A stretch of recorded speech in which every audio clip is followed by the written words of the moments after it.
Ladies and gentlemen, thank you for coming back. I hope you enjoyed your lunch. We will begin our afternoon with competitiveness dialogue on the policy landscape for global competitiveness. This panel will be moderated by Ganesh Rasagam, practice manager of the World Bank, at the World Bank. And joining him will be His Excellency Tae-shin Kwon, President and CEO of the Korea Economic Research Institute and former Minister of the Korean Prime Minister's Office, Dr. Basheer Al-Ghuraydh, Executive Director and Secretary General of the U.S.-Saudi Business Council, Mr. Ashraf Naguib, co-founder and CEO of Global Trade Matters, Mr. Yanos Gramatidis, Honorary President of the American Hellenic Chamber of Commerce. Thank you, gentlemen.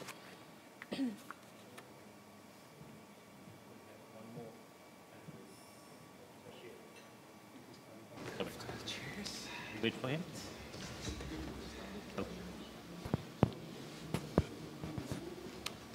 Good afternoon, fellow participants. Welcome to the afternoon session. We have one more panelist who joined us briefly. But let me start by maybe describing the context for this panel discussion. So we have a very distinguished set of panelists here who bring very unique perspectives, their own perspectives from different countries. And they each have very interesting life stories as well. And I hope some of that will be reflected in their presentations.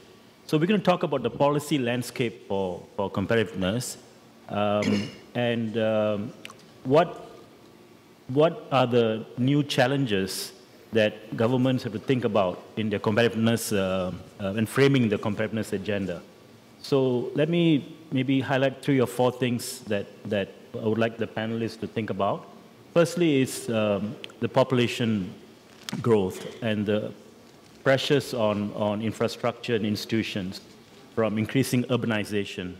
So, there's some numbers here. According to the UN, 2.5 billion people will be added to the global urban population in the next 35 years, mainly in Africa and Asia. So how will this affect the competitiveness of economies, of countries, and especially of cities, of urban areas? So that's the first sort of challenge. And the second challenge is the impact of climate change. And what are the implications of that on the global economy, on the competitiveness of firms and nations. So another statistic for you, more than 40% of the global population today live no more than 100 kilometers from the sea. So if you look at the big cities of the world today, and if we talk about the impact of rising sea levels, that's going to dramatically affect how people live and how we do business and how we plan and design for infrastructure for cities. So that's sort of the second challenge I'm throwing at my panelists here, to give them something to chew about. So these are the big ticket items, and this is going to change the way we conventionally think about competitiveness and growth. There are challenges, but also opportunities in addressing these challenges. So let me start by asking for very brief opening remarks from the panelists to respond to some of these questions. Maybe Excellency Tai, could you please? Thank you. Thank you, Ganesh. Can you hear me? Yes. Okay. So, as Ganesh, we discussed, it is a very difficult session. The first session in the afternoon of the second day. So I would like to tell you a joke to wake you up. In 2002, Korea hosted World Cup football very successfully with Japan. And then we even went up to the final against Germany.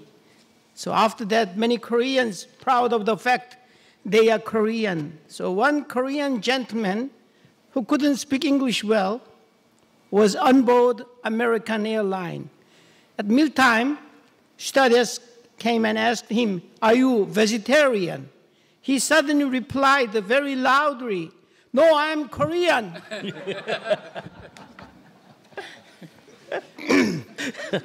I think we had a wonderful discussion yesterday and today. And then, in my viewpoint, we are seeing great changes ahead of us. I can say 4 great disruptive forces are changing the world at an unprecedented pace and scale. And there are 4 forces: the rise of emerging markets and urbanization. Second, disruptive technologies change. And third, demographic change, as Ganesh explained. And world connected. So the first issue, the rise of emerging markets, not because I'm from Korea, the world gravity moved to east. By the year 2000, 95% of Fortune 500 headquartered in the developed economy. By the 2025, 50% of them will be in emerging markets. That means growth moved from developed country to Asia, Middle East, and Latin America. And second, we are seeing disruptive technologies with huge economic impact. The John Chambers, who was born same year with me, who retired as chairman of Cisco, and then I had a chance to hear his lecture. He said, within a decade from this year, Internet of Things will make about $17 trillion value added. So we are seeing a lot of changes. And then mostly mobile internet, and then automation of knowledge work, Internet of Things, which I just said, cloud technology, and autonomous vehicles, which Google already doing. And those things we have heard from yesterday's discussion, Jim and then Keoki, very well. But about 2 months ago, I had a chance to speak in the forum with the Dr. Marco Annunziati, chief economist of General Electric. And he told me there are great changes of General Electric. General Electric used to start making electric bulb and then electric appliances. But now General Electric is not a company of manufacturing. It is more or less software-oriented company. After Jeffrey Immelt came into power 2000, he sold $100 billion worth of his companies, and he transformed into another different country, which we are seeing in Hitachi, DuPont, and everywhere, even the Lockheed Martin. And thirdly, demographic change. Korea is the representative example.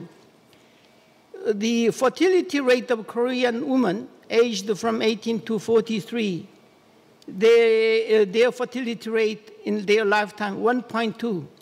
But you need to have at least 2.1 to maintain same level of population. But now in the world, about 60% of the total world live in a country where fertility rate is below 2.1. So this is big tackle or issues. And world connected faster than any other days by trade, capital, people, and information. So with these huge changes, what government can do, what government should think about to enhance competitiveness, that is the issue today. And my thinking, or shall I go on? I'll come back to you for follow-up. I just wanted to make very brief sort of opening remarks, and I'll come back with more detailed questions. Thank you, Excellency. Let me turn to Dr. Basheer. You're a globalized person, I found out over lunch, which is anyway, a fascinating story. Could you maybe pick up on one or two things that Excellency Tae-shin said? Thank you. Good afternoon. It's a pleasure to be here today and to participate in this important forum with such distinguished panel members. And I don't call them panel members, they're friends now. And I want to congratulate Sagia, really. Move it closer to you. Closer. Yeah. To congratulate Sagia for organizing such an impressive program, and for Cake for hosting us. Going back to really, I'm going to set up my frame for my remarks regarding Saudi Arabia, but obviously the issues and situation are not unique to Saudi Arabia.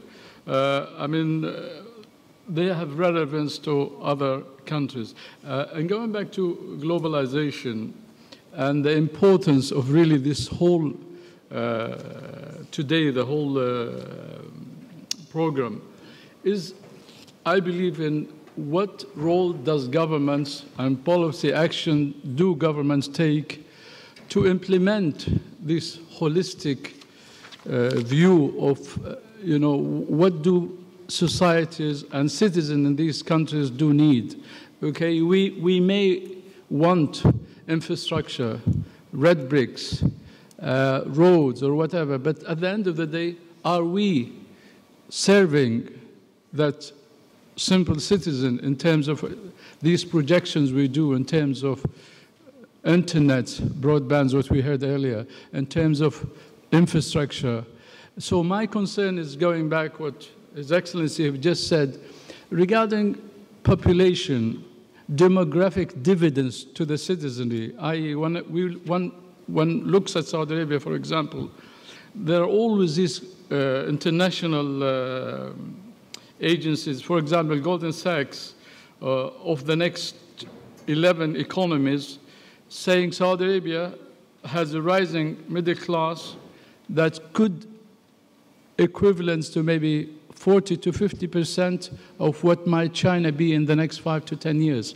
I.e., what does that mean? I think this demographic dividends entails that we, as policymakers, decision makers, and especially policy initiatives should be towards that demographic change. It's so important. And to go back to each country, I mean, we here on the panel, all 4 from different countries, different continents, and I hope you will, by the Q&A, that you will feed us into what sort of outlook you may have. We may have questions that I want to raise, so I will leave it really for during the Q&A session to answer them. Thank you. Thank you.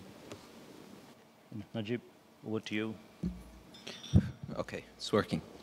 Where's Peter Myers? Because he had me jumping up and down in my bathroom this morning before I came in. But, gentlemen, it's such a pleasure to be with you on the panel. I want to start off by thanking His Royal Highness for having us here. It's my first time in Saudi Arabia. Deborah, thank you for having me and the great work of the GFCC. I'm here basically to represent number 116 on the Global Competitiveness Index, and I believe that is going to make for a fantastic business case and a business study for all GFCC members here. I'd like to pick your brains and your minds on what we should be doing in a country like Egypt that does have a population of about 80 million people with a growth rate of about 2.4 million people on an annual basis. A country that only uses about 6% of its 1 million kilometers squared. So if we are looking at the potential for growth in infrastructure, in the development of new cities and urban communities, there is no better place in probably the next decade than Egypt. Unfortunately, we face a lot of challenges, many challenges, and the reason behind that is not that we are a small economy or an incapable group of people, but the reality is we are 7,000 years old, and unlike a lot of the younger nations around us that have had the opportunity to almost start from scratch, we have 2 challenges ahead of us. It is to fix what we have basically destroyed in the past, and for us to be able to build into the future. Again, 1 million square meters of space, we only use 6% of it. With that type of population growth, there is an impact on global climate that can affect some of our biggest cities on the Mediterranean coast. So I hope that I can share with you some of the opportunities, some of the challenges that we're facing in terms of infrastructure, economic development, and more specifically, and I think from some of the questions that I was asking yesterday, you'll realize that I'm very, very much interested in understanding what it is that we need to do after two revolutions in 4 years in revising. And I think there should be a third revolution, and don't get me wrong, the third revolution has to be an economic revolution. And today, we are trying to formulate the proper economic policies, not just the regulations as we were talking yesterday, but the fiscal policies that will be able to move Egypt forward within the next century. Thank you. Thank you very much, Ashraf. Now, and Yanos, if we can just have some opening remarks from you. Thank you, Your Excellencies. First of all, I would like to extend my thanks for the invitation to be in this GFCC meeting, which is very interesting. I am a lawyer by profession, and this brings to my mind that not only Koreans, but also Greeks know good jokes. And being a lawyer, I remember something about, actually it's a sarcasm for lawyers. There was an air balloon with some tourists, international tourists, and they lost control of the air balloon. And they found themselves hundreds of kilometers away from their actual base. And somebody shouted, "Where are we?" And somebody from among them said, "Well, I know where we are. We are at a valley with a shepherd and some sheep. And somebody said, "You are a lawyer." And the man said, "How did you find it out?" He said, "Well, you were accurate, quick, and you didn't solve the problem." So with this in mind, I would like to say a few words about my country, about Greece, which is a tiny little country in the southern Europe, full of treasures and classical antiquities, natural resources, amazing sun and sea, and most importantly, amazing human capital. All ingredients of substantial competitiveness that could lead to shared prosperity in the society. In parallel, we believe in the importance of institutions and of classical values and traditions that we share with other people, and especially with the Arabic world. And yet, the same country has been suffering for decades from devastating clientism, special interests, systemic anachronistic public governance failures, and incompetent leaderships. Equally, all ingredients to destroy any possibility of competitiveness, growth, investment, and ultimately prosperity. Now, all these problems led to the current Greek financial crisis, with 29% of the population unemployed. And what is more worse is that 55% of them are young people, which is really a disaster. And 250,000 young, talented people have really immigrated. They have left the country for a better future. With an ailing banking system, with the obligation of the Greek banks to face an enormous amount of non-performing loans, and very recently, capital controls. And Basheer, I understand that you were a victim of the capital controls in Greece lately. Am I right? In view of all these factors, Greece, back in 2010, applied to IMF and to its European partners for technical assistance and also funding. And we got by the Troika in a very severe program of fiscal measures and structural reforms that has been put into action to transform the economy and increase the competitiveness of the country. Such a program includes also an unprecedented package of privatization of public assets and services capable of attracting foreign direct investment and creating interesting business synergies. Now, the private sector, to which I belong, has also been mobilized to participate to this historic and absolutely necessary change by designing and proposing economic policies to the government. Such policies call for radical reforms in all sectors of the economy, in agriculture, in shipping, in tourism, in labor, in education, in justice.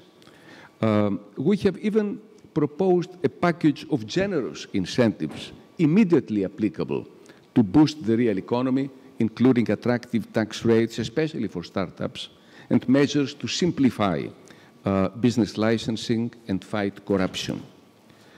And it is exactly in this frame that the American Chamber of Commerce in Greece, of which I'm an honorary member, an honorary president, is working together with the United States National Competitive Council to form a Greek Competitiveness Council and assist the government in forming a strategy for the future.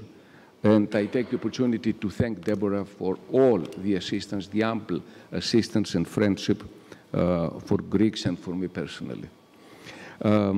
Now, we form these policies in dialogue with the people, and that makes the change.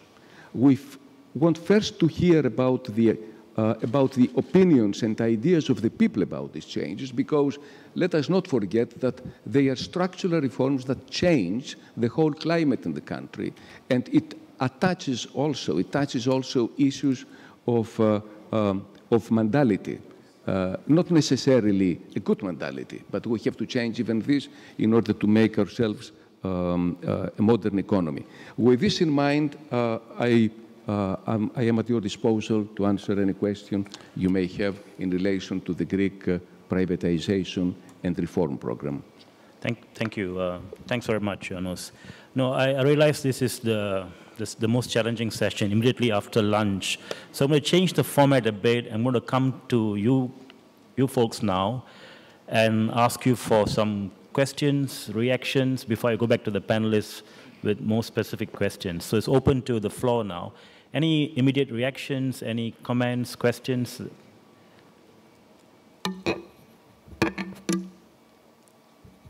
Yes, Excellency. So a couple of questions, since everybody has just had lunch and is feeling a bit sleepy. Minister Kwon, if you could tell us how regulation affected competitiveness. You mentioned yesterday that Korea had significantly changed since the 60s till today. You gave an example of the per capita income. Can you speak closer? Okay. So can you give us an example of how Korea, how regulations affected the competitiveness of Korea and improved the competitiveness of Korea throughout the years? The competitiveness of Korea, how change in regulations made it more competitive in Korea. Okay. And I have a question for Ashraf. What do you think needs to happen in terms of the regulatory environment to raise the competitiveness of not only Egypt, but the Arab world? I know we had a discussion over lunch where you mentioned agreements, pan-Arab agreements, so on and so forth. So what's your view towards that, and how is that related to competitiveness? Thank you, Excellency. Any other reactions, questions? I can come back to you later. So I'm going to start with, is there any more? Sorry. So I'm going to start again with Excellency Tae-shin Kwon, and maybe you can respond to the question as well. But the question really is from your experience of Korea. I mean, what is the thinking in terms of dealing with these new challenges? What are the policy ideas that are coming up? How does it affect the regulatory environment for businesses? Some thoughts on that. Very, very good question. To cope with this very fast changing technology, we should have a very flexible regulatory system, because the Amazon is using drone.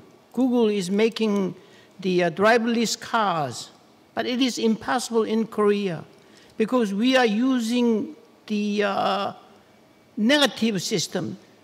That means things included in specific laws, all other things prohibited, especially merging new areas, which is not, we know, like ships can become airplane, that kind of things, and then Google driverless cars impossible in Korea because of regulation. And I have been government official for almost 40 years. Many regulations makes me more powerful. So there is a tendency, government official, to not reduce regulation. So even if the incumbent lady president, Madam President Park Geun-hye, she speaks about regulatory reform. She made a kind of 10 hours discussion with people, but actually nothing cannot be done significantly. So it is very difficult and important issue. I think to enhance competitiveness without spending money, without giving any tax incentives, without any government budget allocation, the first thing we should do is regulatory reform. That means reduce entry barrier, enhance competition, and make companies fight each other and make them make good product with low price, which is good for consumers. And another issue, Korea have too much protection of laborers, workers, and farmers. It is very difficult. So regulatory reform is the necessity to cope with this very fast changing world economy, the trends. Thank you very much. So can I now move to Dr. Basheer? I'm going to ask you a very difficult question this time. So, you know, what you talked about in your opening remarks, you talked about the impact on citizens and on the lives of ordinary people. So the question is, how can global transformations these challenges that we talked about, be incorporated in the design and implementation of policies that will improve the lives of the ordinary man? Thank you. That's precisely a very important question, and I will add the Korean experience is very applicable to Saudi Arabia. In a sense, my role as the head of the US-Saudi Business and Economic Committee is to bridge that gap between our country and what is regarded as the first country of the world, which is America. America, for all sorts of reasons, has the policies and the application actually to enforces regulations, going back to why I think we in Saudi Arabia could benefit from that relationship, not just on the business side of things, but sometimes even on the applicability of the policies that could enhance the relationship, not just financially and business-wise, but really the applicability of the policies that governments could apply here to enhance and enriches the citizenry role in his own government and the decision-making process.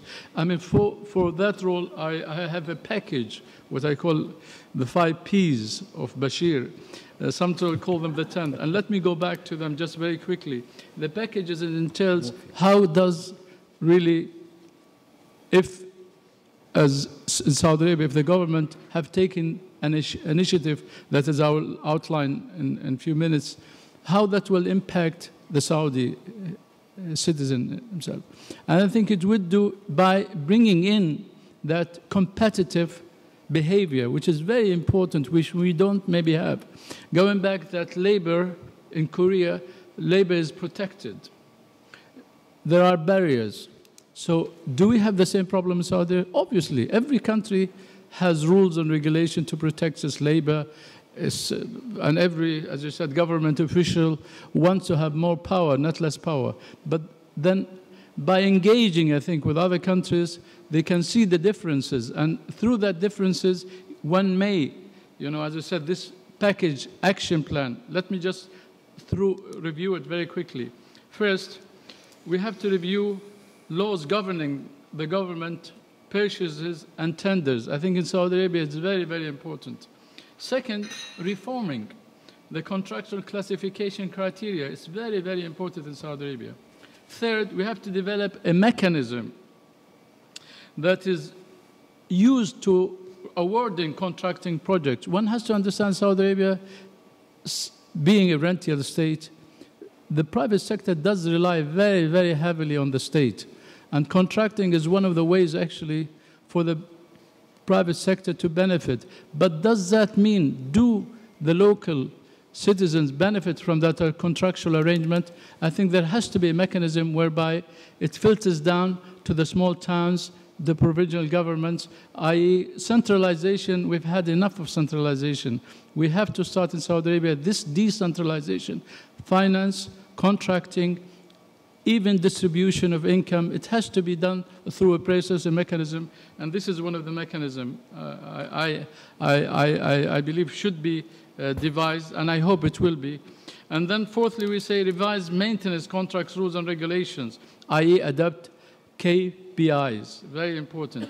And fifthly, empowering the national strategy, protecting integrity and combating corruption. That is very important in every country, not just in Saudi Arabia, but particularly in one, and it is understandable. The history of Saudi Arabia is actually quite short. People, when they come here, and we love you when you come here, and we would like you to go out sometimes of economic cities, really to visit other parts of Saudi Arabia, see how things have changed, have developed in a very, very short time, over a 25-year period. And for a country, that is quite essential. We were talking about earlier Korea. Korea in the 1960s, in 40 years, what has developed. Likewise in Saudi Arabia. People, if they engage more, and Saudis engage more with the outside world, I think, and the outside world engage more with Saudi Arabia, they will see the changes. What has the citizen benefited through economic means, but mainly governmental. It has never been the private sector. So this time it needs the private sector participation more in this, and that has benefited for a long, long time from these handouts, I call them, to the private sector, even though I come from a family that has been in the private sector for many, many years. Let's go back to this then. I think the sixth thing is to empowering the National Competition Council. We do have a competition council, but it's ineffective. It needs to be empowered, because through that empowering, then you have more competitiveness in all sectors and services. And the seventh is empowering competition supervisors and organizing agencies to developing independence and capabilities. And that is very, very important. And I think the most important that we do need, and that is what the private business, especially the American business sector, tells me, is increasing the number of judges specializing in competition matters. That is very important, because that is, by that having the judges and the court that specialize in competition matters, you are stressing the implementation and improving of the competition law. And the competition law is needed, I think, in Saudi Arabia. So these are the policies I personally, these are the questions that I'm asked always. Have your country started this process? Because we, in the American community, this is what is implemented in our country. Have you started the process? I always tell them, yes, not fully, but we're in the process. We're developing, we're sustaining, but it's going to take us time. With their help, and as I said, partnership is still essential to my country.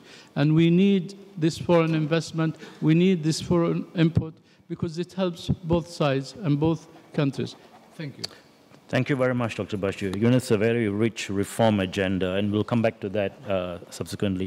I'm going to turn to Ashraf now. You talked about Egypt in your opening remarks, and I'm going to ask you, from what you've heard so far, what are the challenges that Egypt is facing in this space, and what are the lessons for Egypt as well as for other countries in tackling the competitiveness challenges?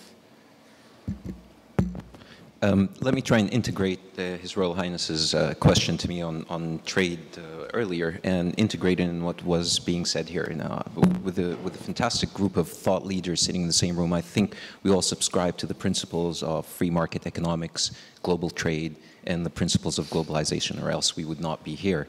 And I subscribe to that as well. A very adamant student of Milton Friedman, and at the same time a very adamant student of a person like Frank Nader. And their balance of ideas on both sides is one talks about free market economics and free markets with very, very little government intervention, as you were saying, more of a regulator than a participant in the economy, while Milton Friedman, while Frank Nader talks about how government should be more involved. I also subscribe to the notion of decentralization of our economic policies in Egypt. There's no doubt about it, whether it is the election of governors, whether it is the decentralization of the fiscal policy and our taxes. All of these have to be put together for us to be able to face some of the challenges that we have. We cannot try to be part of a global economy when we're still thinking with the principles of a socialist economy. And I think Korea is a fantastic example. And almost 40 years ago, 30 years ago, Korea used to send us delegations to see what Egypt was doing. And today we're sending delegations to South Korea to see what they have done so successfully. Now, some of the challenges that we face in Egypt specifically is our economic and fiscal policy. Again, we are trying to protect an industry that doesn't exist. For example, 300% customs on vehicles, while we don't have an industry to produce vehicles we assemble. The other issue that we are facing is within our concept of trade. We are signatories to some of the largest trade agreements and protocols and MOUs.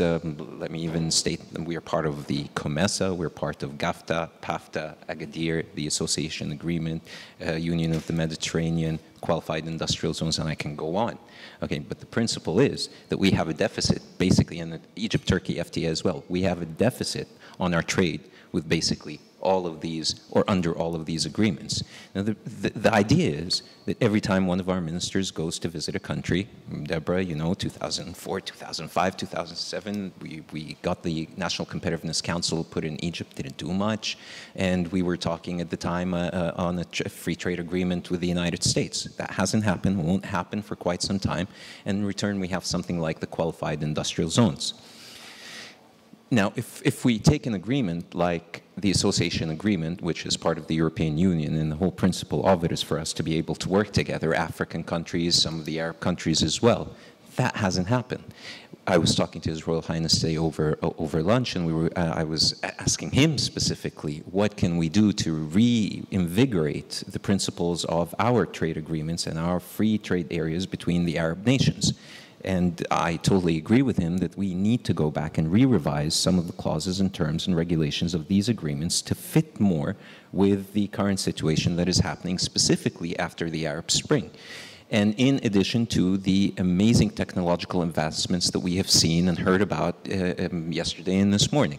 So trade is great, but if you don't have a vibrant manufacturing sector with these new technologies, for you to be able to compete with your products. I'm also the Secretary General of the Asia-Egypt Business Association, and I ask a lot of our friends in South Korea and India and China, why do you not buy our products? Why are Egyptian products not doing well in these countries? Well, the first thing they talk about is quality. Our products, our manufacturing productivity in terms of quality is extremely low and lacks competitiveness. And that is again because we have an interference from the state, not as a regulator, but also as a market participant. And not just a regular market participant, but that acquires about 30 to 40% of the actual business that happens in Egypt. Now we're talking about a government, instead of actually focusing on the regulation and formulating bright and sound fiscal policy, they're producing T-shirts and light bulbs and, underwears, and that is not the role of the government. And there is no way that an entity, a state, can put down the regulations and the policies that they have an exception from, whether it's in taxes, whether it's paying its energy. So one of the major issues that we're facing is the intervention of government in the market as a participant, and I'm not even going to talk about the military's participation in the Egyptian markets as well. And if I don't say that, then I wouldn't be giving the whole picture. So the private sector is competing against very tough regulations in Egypt, competing with a very strong market participant in the form of the government and the military. And we don't have a competitive edge in terms of either technology or even manufacturing regular products. Trade agreements were supposed to open this up and give us the opportunity to be able to compete on a much bigger level. But let's look at these trade agreements and see why they have hindered actually the progress of Egyptian manufacturing and Egyptian competitiveness. And one of the reasons, like the association agreement, it is built on a tariff dismantling schedule, which lasts up to about 17 to 20 years. Now, we believe that is the right way to go about it when dealing with smaller economies. You have to give them some room for them to be able to at least, grow the capacities and build the capacities that they need to be able to compete.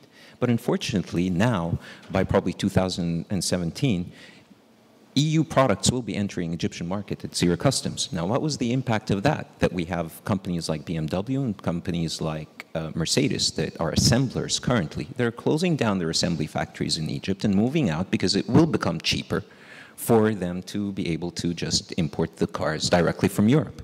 But the Egyptian government thinks about it this way. They put a 300% custom on cars that are imported. Now, since there's no customs after the tariff dismantling schedule, what they're doing now is going to impose a 300% tax on the vehicles. Okay, so it is through the sound policy of the government and the lack of intervention, in a sense, within the market that we need very much so.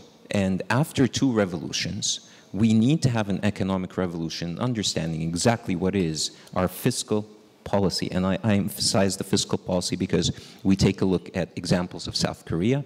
I take a look at an example of Chile in the 70s. Okay, and that was one of the major questions that we were faced with post the revolution in 2011, and it's still posed now.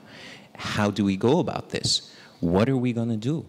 How are we going to set the right policies, the right fiscal policies? What kind of economic system do we want? Until 2007, Egypt had an economic system that was called a socialist democratic economic system. I couldn't understand it because it sort of contradicts itself in a sense, but when we talk about the socialist part of it, you have to understand that Egypt is a subsidized economy. And as long as you are subsidizing your food and your water and your growth and your education and your health and not doing a very good job out of it either. Because in true honesty, while we have subsidized everything, nothing's really for free. So they say subsidized and free education. Are they really getting an education? Absolutely not. And if you look at the corruption index, education actually in Egypt falls under the corruption index. Very, very funny story. Because very simply, students don't go to public schools. The teachers don't teach them because they get very, very small salaries. And hence they give them private lessons, which the students pay for. So why don't you just let the students pay for the education and put the wages up higher? Another very ironic concept is Egypt again suffers from the malices of corruption in government, in private sector, in all levels of society. We're all corrupt, in a sense. You don't put a maximum wage on your markets. We have a minimum wage, which I completely agree with, but at the same time, we've put a maximum wage. So when we're talking about competitiveness, there is absolutely no incentive for anyone to be able to want to become better or to compete, because at the end of the day, it is 42,000 Egyptian pounds that you get. That's the maximum. If you were an Einstein in Egypt, you would get 42,000 Egyptian pounds. So I'm sorry it took too long, but thank you, Ashraf. That was a very sobering list of, that was very pragmatic and very sobering. I'll come back to you. I just want to move to Yanos quickly before I think I saw a lot of interest from the floor.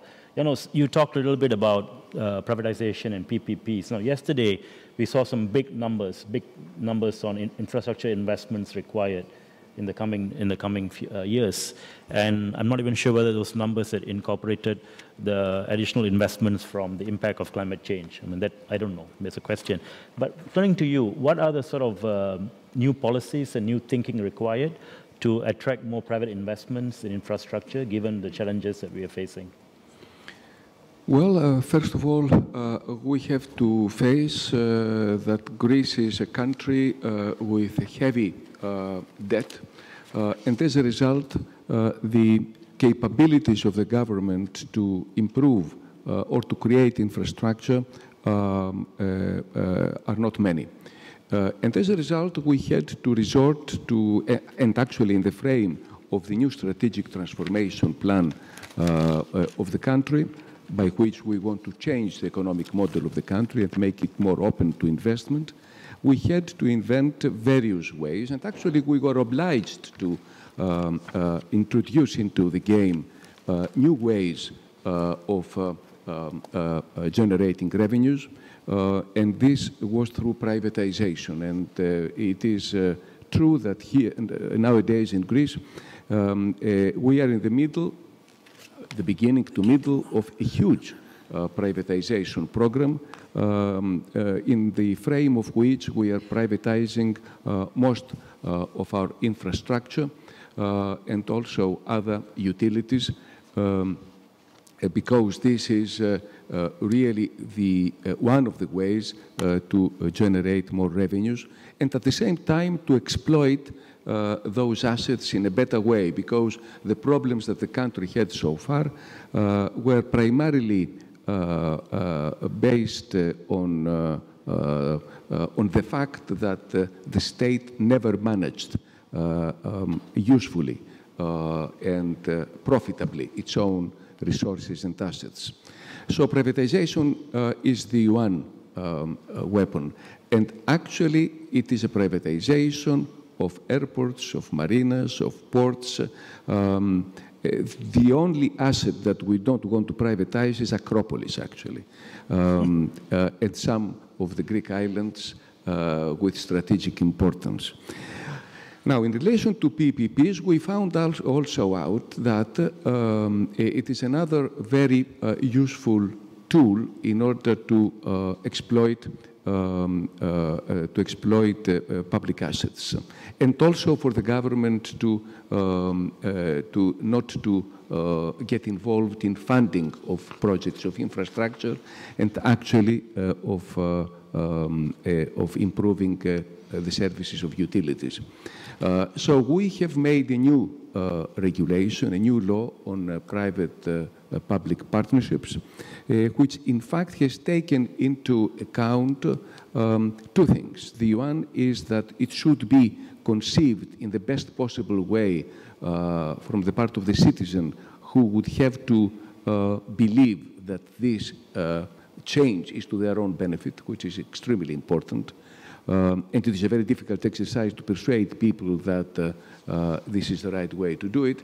And on the other hand, you had to satisfy the needs of the investors because they want to maximize their profits, and you have to create such conditions, tendering conditions and prerequisites that would actually guarantee a successful return of their investment. And here the question was, and actually I noticed yesterday that there was another reference also to public-private partnerships as to how this happened in Korea, I think, that the government used to make the vehicle first, establish the vehicle, license the vehicle, and after that go through international tender for a PPP procedure. In Greece, we have not done that, but what we do is that we have all regulations in place in order to facilitate the investor overcome all licensing procedures, which I have to admit that they are many, and we had to invent clever ways to face the situation. Thank you, Yanos. I see a couple of hands from the floor. Please, sir. Quickly. Here's the concept, here's the thought. Summarizing from yesterday and today, I get to a conclusion on the policy side that, especially in the developing countries, there is a level of a crisis of communication, confidence possibly between the government and the private sectors. And this is interpreted by different scenarios, especially, for instance, Dr. Kwon, when he said that with the democratic application of elections, people give promises that actually affect the competitiveness overall strategy. There are different cases. What do you see? How do the panelists, the respective panelists, see a presence of a solid sector-based NGO system in the countries overall, but in particular in the case of the developing countries, i.e. Egypt, Saudi Arabia, can actually create a more balanced communication and collaboration, bridging the huge gaps between of confidence between the private and the government sector, and help achieve a more comprehensive, clean, unbiased atmosphere of Thank you. We'll collect a few more questions and then we can respond. Over there at the back, please.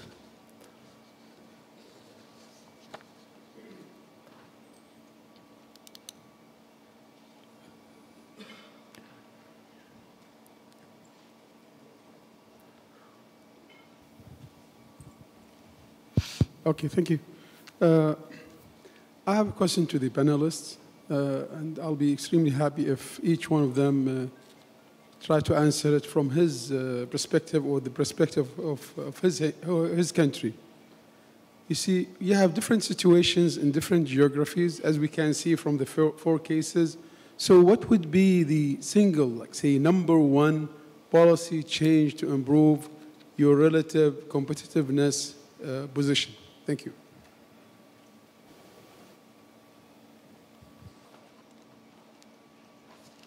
Good. Any other questions if I turn to the panel?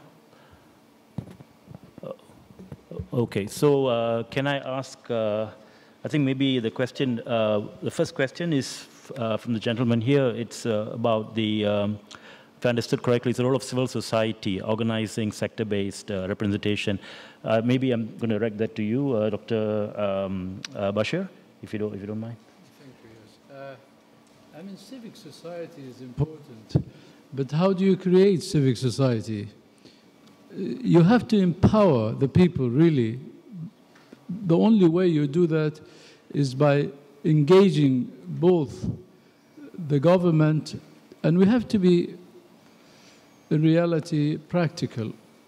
We have to go always, I believe in this, every country has its heritage, its history, its system, its methodology, but the bottom line is engagement. And the citizenry has to be engaged. And civic center has to be created not by governments. It's people coming together at that level, at that, you know, that provincial level, that town level, and say, this is a business or an activity that we can engage in, and then take it on to higher authority. Because, I mean, civic culture in our country has not worked yet. Sadly, we had a lot of one called organizations, non-profit organization, that I participated in many of them in different regions of Saudi Arabia. And a lot, the feedback I've had, they has not done their work good because there has not been that supervisory role. And sometimes we want to engage the government, and at the same time we say, no, let the private sector. Private sector at the end of the day is for profitability. Government role is policy, engagement, and supervision, and setting down the rules. Every country has its own rules. Us, them, different rules may be, but there are commonalities. The commonalities is government engagement to help that poor citizen. And then the citizens themselves have to engage more. Sadly, I mean, just to say, just really an anecdote, I'm involved now with that will be upcoming local elections. And for the first time, we're empowering ladies, empowering a younger generation from 21 to 18. And yet, sadly to say, the low involvement, the low engagement, we have only about 10 to 15% who are going to be engaged. Why? Here is an opportunity that could empower the citizens. I mean, the state, the government has said, look, we're opening doors now, be engaging, be this. So sometimes it's contradictory what one needs and what is offered and who engages. So this is a process. So civics, at the bottom line, civics culture has to be bottom up. Have we got there yet? I don't believe so. We have to have a mechanism. I have it all listed, but I'm not going to bore you with all the details. I'll send it out later. Thank you. Thank you, Dr. Basheer. And then the question on the #1 policy reform, the silver bullet, right?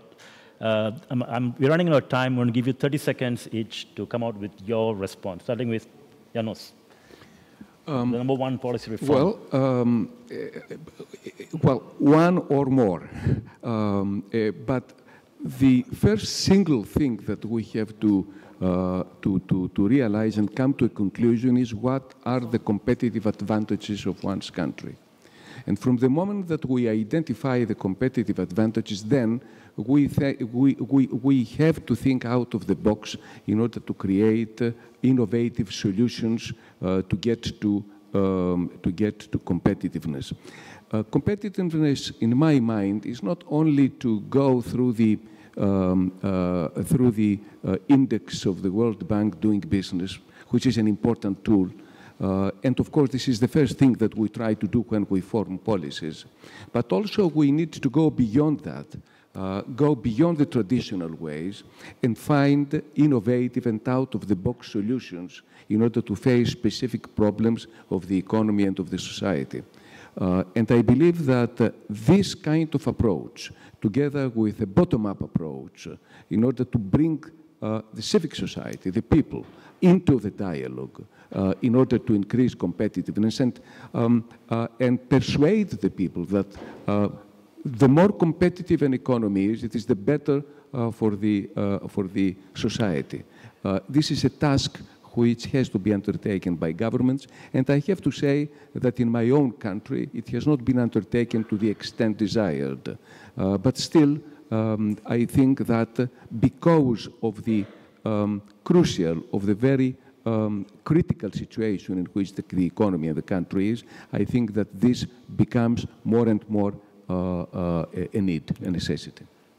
Ashraf, 30 seconds. Wonderful. Very briefly, just to answer your question, the one single component, in my opinion, is the word balance. As Egyptians, we like to build things big. We built the pyramids. We think bigger is better. And we apply the same notion in government as well and in businesses, because you have very little, very small real building capacity in small, medium enterprises and microfinance in Egypt. So we believe in what is big. To answer your question, it is a balance. It's a balance between government that does a job, private sector that understands what it has to do and looks for its profitability, and of course, civil society. Let me finally say that also in competitiveness, conflicts hinder competitiveness, but it's not just the current conflicts, because I just want to make a statement to everyone here.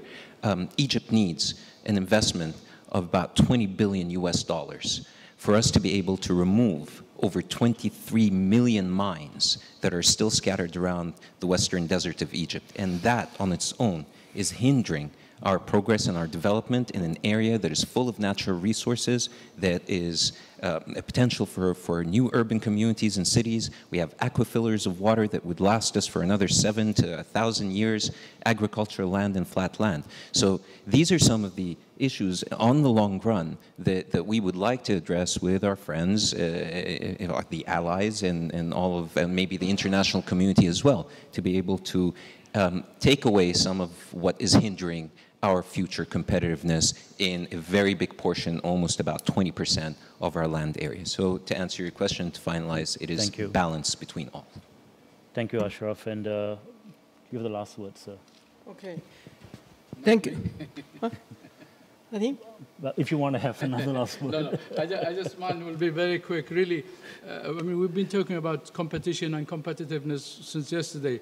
At the end of the day, I always say competition will only work, not just across the board, but really to help those disfranchised in society, because that's the only way that really competition will work. When you don't mix apples with oranges, you give everyone the chance, then competition will work. You cannot just apply competition and competitiveness across the board, then you'll always have those on the bottom that do not benefit from competitiveness, and that is my final say. Thank you. Thank you. Thank you. Thank you.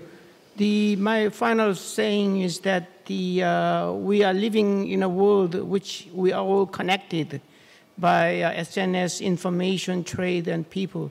Even my father's 90th birthday was yesterday, and then I have talked with him. I have sent all the pictures here. It's like we are in same place. Congratulations. So Thomas Friedman wrote a book named The World is Flat. This is time, not by government to choose which company to do business in which boundary. It's companies who choose where to do business. So national competitiveness boils down to company competitiveness. So we should make every country better place to do business by regulatory reform, labor reform, all those things is key issues to enhance competitiveness. Thank you. Thank you. Thank you very much. Can we please appreciate the panelists? It was a very lively session, and we could continue for another hour, but I think we have to vacate for the next panel. So thank you very much. Thank you. Thank you.